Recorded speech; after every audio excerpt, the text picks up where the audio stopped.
Seorang wanita menemukan sebuah gigi di dasar cangkirnya. Ia merasa jijik, namun segera menyadari bahwa itu adalah giginya sendiri. Tak lama setelah itu, kulitnya mulai menghilang.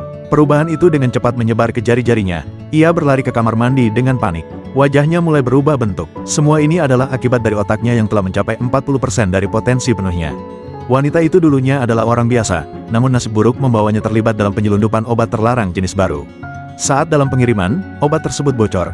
Di dalam tubuhnya, obat itu mengalami perubahan dan mulai mengembangkan otaknya. Namun tubuhnya tidak mampu menahan kekuatan tersebut. Setiap sel di tubuhnya memperoleh kesadarannya sendiri dan mulai melepaskan diri.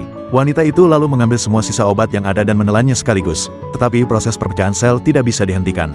Untungnya ia selamat. Perkembangan otaknya mencapai 50%. Kini ia harus mencari lebih banyak obat untuk memberi makan otaknya. Namun begitu ia melangkah keluar, polisi sudah menghadangnya. Ia tidak merasa takut. Kepala polisi mencoba melawannya. Namun saat wanita itu mendekat, peluru-peluru di senjatanya jatuh keluar dengan sendirinya.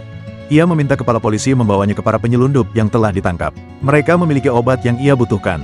Meskipun mereka melaju dengan cepat, seseorang telah sampai lebih dulu. Pemimpin para penyelundup memerintahkan anak buahnya untuk menghentikan wanita itu. Ia sendiri mencoba melarikan diri, namun wanita itu hanya menatapnya satu kali dan ia langsung membeku.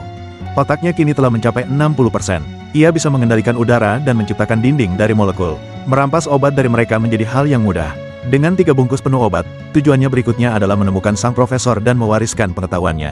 Wanita itu pergi ke laboratorium dan menunjukkan bagaimana sel-selnya dapat membelah dan menyatu kembali. Kata-katanya menghancurkan segala keyakinan lama manusia. Namun tepat saat itu, kepala polisi masuk dengan wajah penuh ketakutan. Bos penyelundup telah mengetahui bahwa obat-obatan itu hilang. Ia mengirim anak buahnya untuk menyerang laboratorium.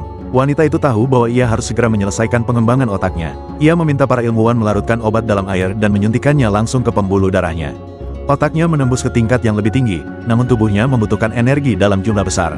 Ia mulai menyerap segala sesuatu di sekitarnya. Saat otaknya berkembang lagi, ruang pun lenyap. Segalanya berubah menjadi putih murni. Di saat yang sama, seseorang di luar menembakkan roket. Gelombang kejut menghantamnya. Itu memisahkan pikirannya dari tubuhnya. Ingatannya melompat melintasi waktu, lalu berjalan mundur.